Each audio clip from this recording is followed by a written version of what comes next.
প্রশ্নটিতে বলেছে একটি নিরেট অর্ধগোলক ও একটি নিরেট চোঙের ভূমির ব্যাসার্ধ ও উচ্চতা সমান, তাদের বা এদের ঘনফলের অনুপাত কত হবে। তাহলে এটা অর্ধগোলক, এটা একটা নিরেট চোঙ। যেহেতু এখানে বলেছে যে চোঙের ভূমির ব্যাসার্ধ ও উচ্চতা সমান কার, অর্ধগোলকটির সঙ্গে, তাহলে এখানে অর্ধগোলকের ব্যাসার্ধ যদি আমরা আর একক ধরি তাহলে এখানে এটাও আর একক হবে উচ্চতাটা।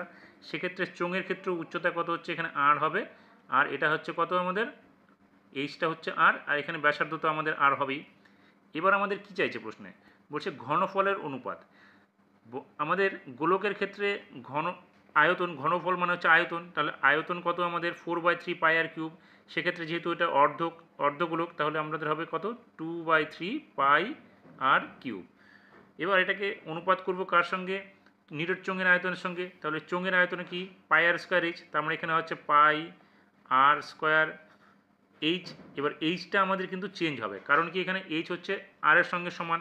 তাহলে এখানে আমরা লিখব 2/3 pi r cube is two pi r square into r, এইচের মান যেহেতু এখানে উচ্চতার সঙ্গে সমান হবে গোলকের সঙ্গে, তাহলে এখানে কি হচ্ছে 2/3 pi r cube is two এখানে কি হচ্ছে পাই আর কিউব। এবার দুই দিক থেকে যদি পাই আর কিউবটা সরে যায় তাহলে এখানে কি হবে 2/3 ইস টু 1। এবার উভয় পদকে যদি আমরা 3 দিয়ে গুণ করি তাহলে এখানে কত হচ্ছে 2:3।